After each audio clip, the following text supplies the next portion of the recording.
Assalamualaikum warahmatullahi wabarakatuh. A'udzubillahi minasyaitonir rajim. Bismillahirrahmanirrahim. Alhamdulillahi ma fis samawati, alhamdulillahi ma fil ard, alhamdulillahi ma bainahuma, alhamdulillahilladzi hadana li hadza wa ma kunna linahtadiya laula an hadanallah. Asyhadu an la ilaha illallah wa la syarikalah wa asyhadu anna Muhammadan abduhu wa rasuluhu la nabiyya ba'dah. A'udzubillahi minasyaitonir rajim. Bismillahirrahmanirrahim. Ya ayyuhalladzina amanu taqullaha wa kunu ma'as-shadiqin. Amma ba'dah. Para salikin, ibu bapak sekalian, para murid, melalui guru kita mohon izin meneruskan ngaji kitab Hidayatul Adqiya. Dengan itu kita bersyukur alhamdulillahirabbil alamin ala kulli halin wa ni'matin. Dan kita bersolawat Allahumma sholli ala sayyidina Muhammad wa ala alihi wa ashabihi. Amma ba'da. Ibu dan bapak sekalian yang saya hormati, kita pada satu momen setelah melakukan ibadah-ibadah sebelum bangun tidur, pagi, siang, malam, dan sekarang sudah mau tidur lagi, dan kita diminta tahajud. Ya. Sehingga dengan demikian kitab ini mengajari kita untuk belajar amalan-amalan sehari penuh dalam rangka mendekatkan diri kepada Allah itu apa. Nah, kemarin kita membicarakan sholat tahajud itu akan berat kalau siangnya bekerja keras. Satu. Yang kedua, akan berat kalau pikirannya selalu dunia. Nah, karena itu hentikan semua urusan-urusan dunia menjelang tidur, serahkan semua pada Allah. Nah, karena itu bagus sekali, mari kita lanjutkan di nazam ke-162. Wa qala al-mu'allif hadza kitab wa nalu bihima bi ulumiha fid darain. Amin ya rabbal alamin. A'udzubillahi minasyaitonir rajim. Bismillahirrahmanirrahim. Wa hadisun dunya thumma lahwun wa lahdin wa kadha bi it'abil jawarih wa mtilah. Wa hadisun dunya, dan membicarakan dunia, thumma lahwil wal laghat, kemudian membicarakan yang sia-sia atas dunia yang hiruk pikuk itu, wa kadha bi it'abil jawarih, begitu juga melahirkan seluruh anggota tubuh kita itu, jawarih itu akan letih dan akan diforsir di tiang hari. Maka dengan demikian kita akan menjadikan sulit untuk bangun malam. Jadi ini Bapak Ibu sekalian, kita diajarin kalau siang jangan terlalu capek, tidak usah terlalu membicarakan urusan dunia. Kalau sudah di rumah nggak usah bicara pekerjaan dengan istri. Istri sudah capek seharian, kemudian kita ajak bicara tentang pekerjaan kita, dibebani lagi, kasihan. Jadi lebih baik close dan kita mempersiapkan diri untuk bisa sholat. Agar apa? Agar kita itu bisa menjalankan sholat tahajud. Ini cara yang diajarin oleh Syekh Zainuddin Al-Malabari seperti itu, para bapak dan ibu sekalian, sahabat-sahabat saya. Nah, kemudian ditambah oleh beliau di 163.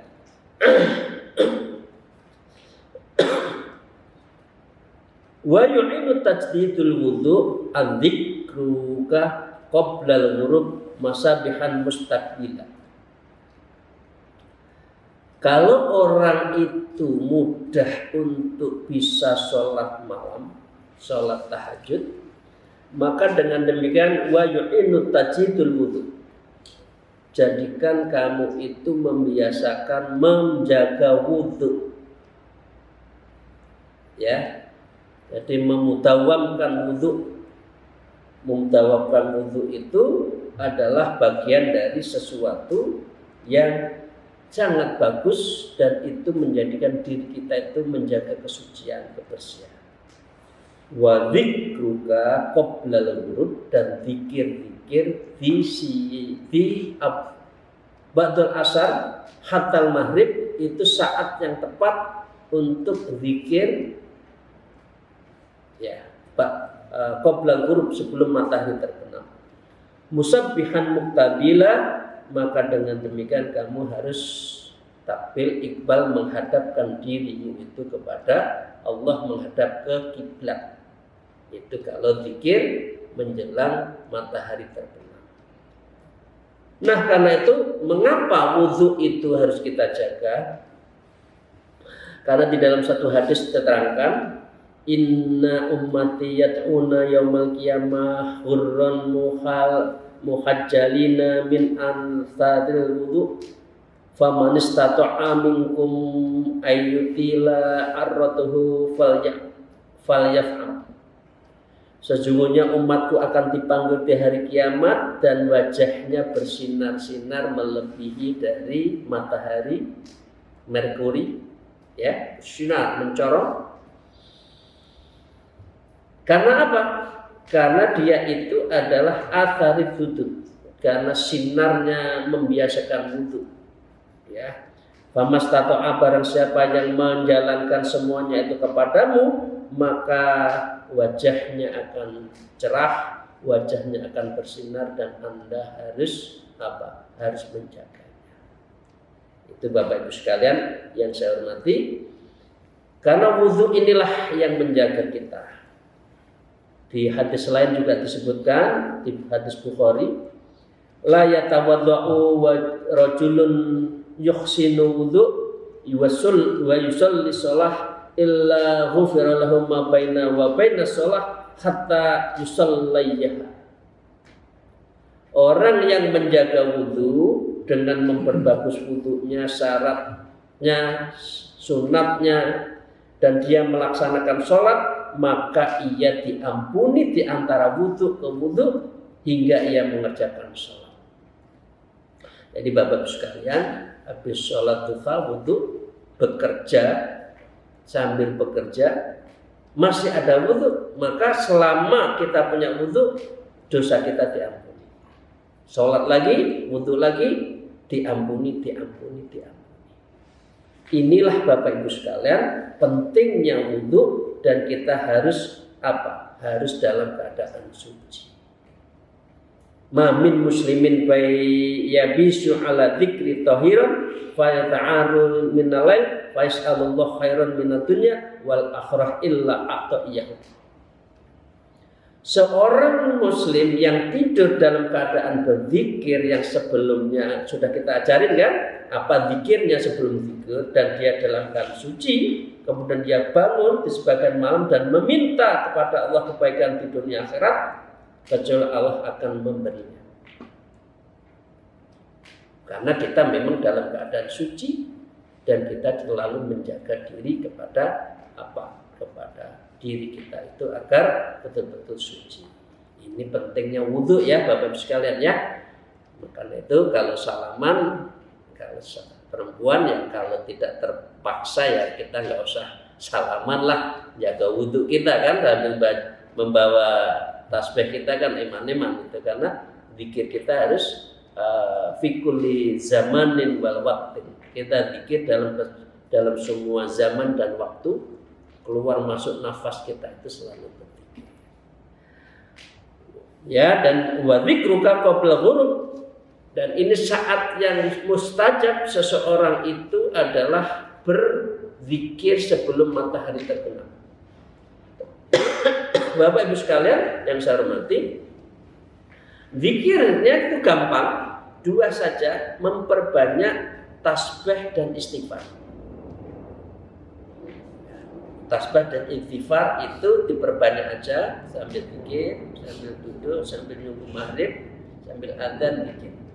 Kalau lengkap seperti yang disampaikan oleh Imam Sukhrawati, beliau mengatakan Subhana aliyut tayyan, Subhanallah sadidul arkan, Subhanallah man yadhabu bil laili wa ya'ti bin nahar, Subhana may yushhiluhu sa'nun an sa'din, Subhanallah hannanil manan, Subhanallah fi kulli makan. Itu dibaca terus kalau hafal. Jadi kalau tidak, istighfar sama tasbih saja. Alhamdulillahirabbil alamin ala kulli halin wal ni'matin, astaghfirullahaladzim, wa atubu ilaih min dzunubi wal ma'asi. Terus pokoknya itu sampai maghrib. Itu adalah amalan-amalan yang sangat pas dan doanya sangat makbul di sela-sela dari doa waktu kita zikir antara asar dengan maghrib. Karena itu mengapa Rasulullah melarang orang tidur siang itu antara asar dan maghrib. Sholatnya tidurnya itu qaulillah saja di antara jam 11 sampai jam 12. Itu ya Bapak Ibu sekalian, kita ada dua. Kalau mau sholat malamnya rutin, maka wudhunya dijaga. Yang dua zikir di antara zikir antara maghrib dan antara asar dan isya. Nah yang kedua, wa'ibatun bainal iswa, yang ketiga di dalam maqalah yang ke-164 adalah wa qala al-mu'allif dalam kitab wa ibadatun bainal isya wa maghrib tarkun kalaman ba'da dzalika fa'ilan. Ya. Jadi yang ketiga Bapak Ibu sekalian, kalau kita itu mau mau baik, amalan kita baik, ibadahlah bainal isya wa maghrib. Bainal isya wal maghrib itu ada sholat namanya sholat awwabin 6 rakaat. 6 rakaat, 2 salam. Dan ini adalah bagian yang sangat penting yang dilakukan oleh Rasulullah juga. Jadi di dalam hadisnya Rasulullah bersabda, man sholla sitta raka'atin ba'dal maghrib lam yatakallam bainahunna bisu'i udillah lahu ibadatun asnatan asrota sana. Jadi siapa orang yang habis sholat maghrib zikir, jangan lamcing ya, maaf ya, zikirnya jangan salam pelencing. Jadi zikir dulu, ya boleh bersama-sama kalau lagi jamaah, boleh memimpin kalau dengan keluarga. Terus zikir tambahan sendiri yang zikir harian kita. Kemudian sholat 6 rakaat disebut sholat awabin. Itu adalah siapa yang melaksanakan 6 rakaat ya ba'da maghrib, kemudian dia tidak bicara yang tidak penting, maka dia amalnya seperti dicatat 12 tahun. 12 tahun ini di dalam hadis Ibnu Majah. Ketika ditanya oleh sahabatnya, "Mahua, salat apa itu ya Rasulullah?" "Hadhihi salatul awwabin." Ini adalah salat awwabin. Salat sunat awwabin yang biasa, yang mungkin orang agak terledor salat awwabin ini. Kalau salat malam sudah berkata, dan ini juga ceritakan oleh Abu Hudzaifah yang beliau menceritakan dan dia mengikuti Rasulullah kalau sholat maghrib tidak berhenti sampai sholat isya, tidak bicara yang penting kecuali zikir, kecuali sholat 6 rakaat. Kemudian dia mengatakan inilah yang disebut dengan sholat awwabin. Itu ya Bapak sekalian ya, jangan lantur. Nah ini dari segi metabolisme, mengapa sholat habis maghrib tidak usah makan. makan itu sebaiknya sholat sebelum maghrib. Itu kan dari segi medis, dari segi biologis yang baik itu jangan makan setelah maghrib. Makan itu sebelum maghrib. Sehingga maghrib itu nggak usah ke dapur untuk makan, udah selesai. Dan urusan zikir, isya, zikir sebelum tidur. Ya dah. Tarku kalaman, tidak usah banyak bicara, ba'da dzalika ghafilan, dan seperti itu, dan kamu sudah harus melupakan dunia sama sekali kalau sudah malam. Ya. Ini ya, oke ya, hitung ya. Nah sekarang yang 165. Wa qala mu'allif wadib ala hadhi baqiyatin umrika wa waqsur li amalin wajahidin tanbula. Wadib ala hadha baqiyah, senantiasalah kamu hal tersebut, sisa umurmu itu kamu lakukan seperti itu. Baqiyatan umrika, baqiyah itu yang siap, yang sisa. Astagfirullahaladzim, mohon maaf pada ibu-ibu. Seperti saya juga umur sudah 60. Kalau Rasulullah 63, Bapak Ibu Kiai yang sudah 63 ke atas berarti sudah bonus. Ini menurut Syekh Zainul Ambari, udahlah semua amalkan harian itu seperti itu. Mulai bangun tidur, siang mau tidur, bangun tidur lagi, melakukan seperti itu.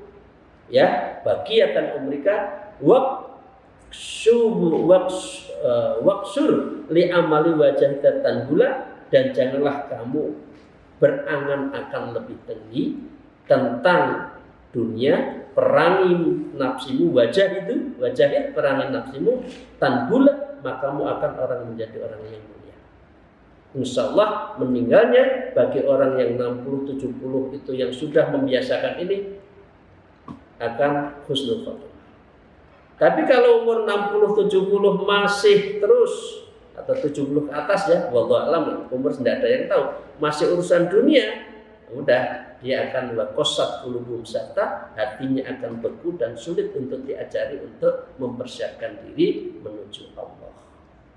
Ya Bapak sekalian ya, ini kitab ini kecil tapi bagus menjadi pegangan kita bagi kita-kita yang sudah umur 50-60 ke atas, atau yang muda pun juga bagus. Oke. Jadi panjenengan itu ya, jadi sisa hidupnya lakukan untuk akhirat. Nah, ditambah di 166. Wa qala al-mu'allif mallalahu suhlun bidunya tarikan dunyan lahum ma balu dzalika yabtul. Ini apa lagi? Mallalahu suhlun, siapa orang yang sudah tidak disibukkan dengan urusan dunia, ya sudah pensiun, anaknya sudah mentas, ya masa mau nyibukkan lagi urusan cucu, dititipin cucu. Ya maaf ya, saya itu memang saya belum punya cucu ya, tapi saya itu kasihan kalau ibu-ibu sudah tua dititipin cucu sama anaknya. Kapan orang tuanya mempersiapkan diri menuju Allah itu kapan? Buat diberi kesempatan mbahnya itu untuk senang-senang sama cucu sesaat, nanti kangen, ya. Tapi benar enggak ya? Kadang-kala justru mbahnya itu yang menyibukkan diri urusan cucu. Katanya melebihi anak katanya. Gitu. Tapi endaklah, menurut saya jangan.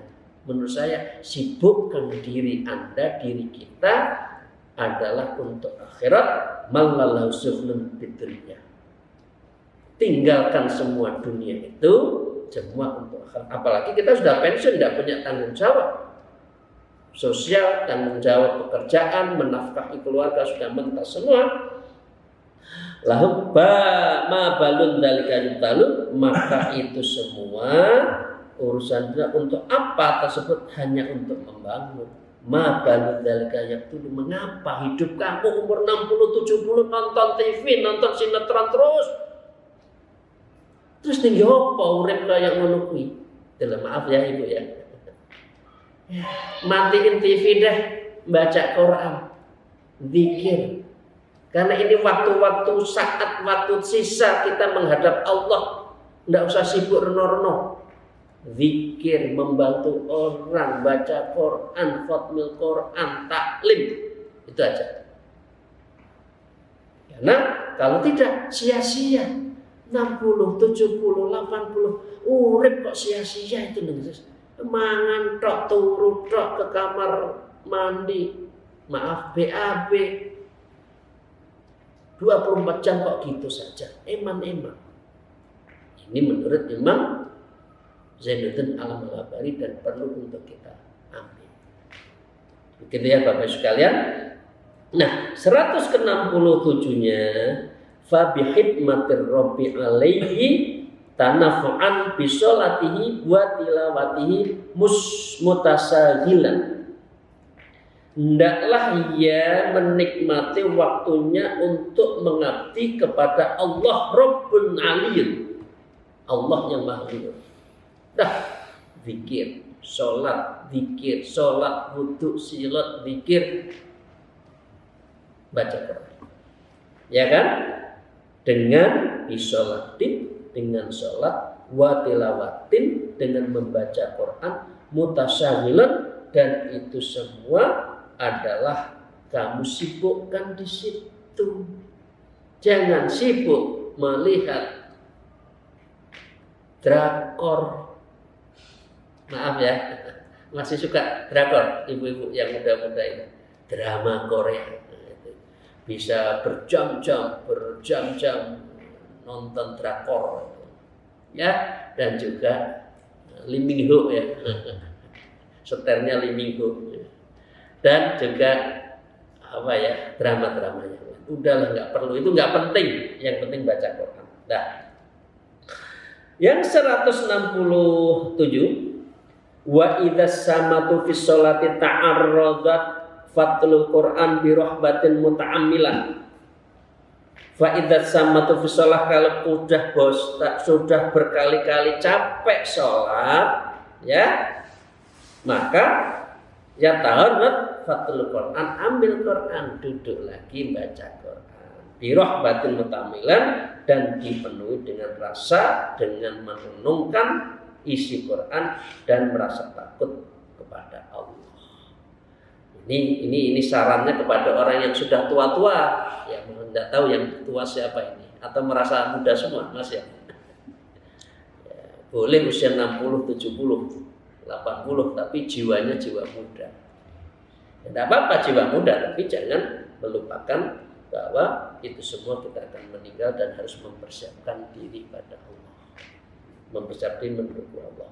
Jadi itu ya Bapak Ibu sekalian, ini bagian dari saran cara terapi bagi orang yang sudah umur 60, 70, sudah tidak punya tanggung jawab. Wa idza sa'imta tilawatun fanzil ila dzikri biqalbin wal lisani mukammil. Wa idza sa'imta tilawatun, setelah kita semua juga sudah capek membaca Quran, ya, fa'anzil ila dzikri, ya, maka kamu fa'anzil turun, ya, membaca Quran, rebahan turun, ya, bidzikri biqalbi, kamu zikir dengan qalbi, zikir sir, Allah, Allah, Allah, Allah. Itulah intinya orang yang ikut suluk Naqsyabandiyah, Khalidiyah. Amalannya hanya dua, la ilaha illallah sama Allah, Allah setiap saat, yaitu diajarin dengan cara, dengan kaifiatnya, dengan ada bulfil makan, ada bulfil waktu, ada bulfil zaman, ya, dan halinnya itu dipelajari, caranya itu diajari. Jadi nafi isbat dan ismudat, dzikri qalbin, dengan zikir qalbun, dengan zikir hati, wal lisan, dan kadang-kala dengan lisan. Mukamilan, dan itu semua dilakukan secara sempurna. Jadi hanya istirahat kalau tidur. Itulah. Tidur pun sebelumnya harus zikir dulu. Insya Allah hal seperti ini kalau kita lakukan, kita insya Allah akan wafat dalam keadaan husnul khotimah.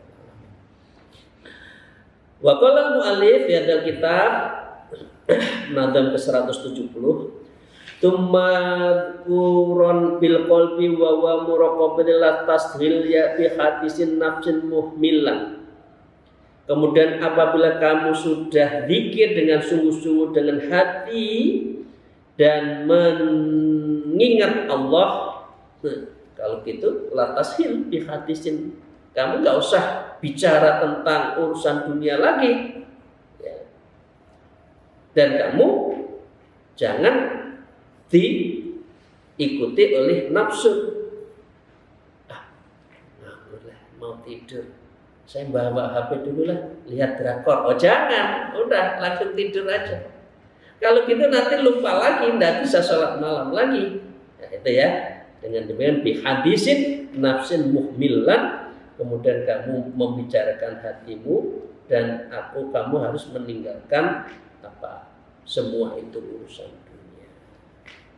Nah, yang terakhir dan yang penting, yang terakhir dalam saran bagi orang yang sudah sepuh, sudah tidak punya tanggung jawab, semua mempersiapkan diri pada Allah. Fa hadisun nafsin kal kalami bi al sunni yaksu bihi qalbun fala taku ghafila. Fa hadisun, dan membicarakan nafsun sesuai pembicaraan hati itu, kal kalami bil al sunni, bicara hati itu sama saja bicara dengan lisan kita. Jadi hati kita, pikiran kita nggak usah nerawang kemana-mana, nggak usah bayang-bayangin nambah rumah 5 lagi, nambah apa mobil. Kapan makainya? Nyetir saja udah nggak kuat, pengen nambah properti. Kasihan anak cucunya nanti bayar pajak. Udahlah, disedekahkan saja. Kalau mempunyai kelebihan di umur segitu, kasihan, masa umur 70 masih mau nambah rumah lagi? Udah nggak usah takut dengan anak cucu kita, dia akan punya rezeki sendiri kok.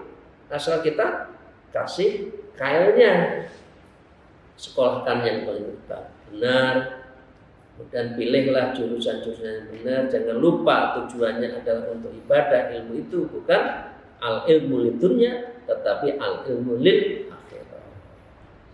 Jadi ya, yaksu bihil qalbun fala tahu ghafilan, yang bisa menyebabkan orang yang berkalam-kalam di dalam hati urusan dunia, seperti hanya bicara dengan lisan, itu bisa qaswah di dalam qalbunnya, bisa hatinya keras, fala tahu ghafilan, maka janganlah sampai kamu lupa bahwa kamu itu harus mempersiapkan diri kepada Allah, menuju Allah, suluk pada.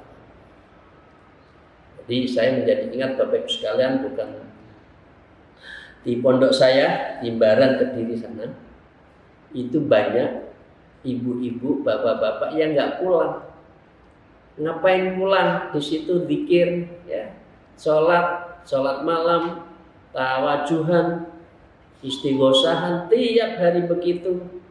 Ya. Pulang seminggu, balik lagi 3 bulan, begitu. Jadi bukan dibalik, seluruh hidupnya hanya untuk dunia, udah umur loh ini, kemudian ke pondok hanya sehari 2 hari, balik lagi enggak. Jadi Bapak Ibu sekalian banyak di sana. Maaf ya, ini bedanya panti jompo. Kalau panti jompo itu adalah nggak ada ilmu torekohnya. Dia hanya diajari makan, olahraga, gini-gini kalau pagi itu ya. Tapi ilmu batin, olahraga batinnya itu nggak diajari. Biasanya memang mengapa orang tua itu, berarti orang tua yang sadar bahwa beliau sudah nggak punya tanggungan, satu-satunya yang kita tuju adalah ilahi anta maksudi wa ridhoka matlubi. Ilahi kepada Allah, anta maksudi, engkau yang aku tuju sekarang. Waridoka, dan ridhamu matlubi, yang aku tunggu-tunggu ya Allah. Kalau saya meninggal, moga-moga dalam keadaan husnul khotimah. Demikian, terima kasih Ibu Bapak sekalian.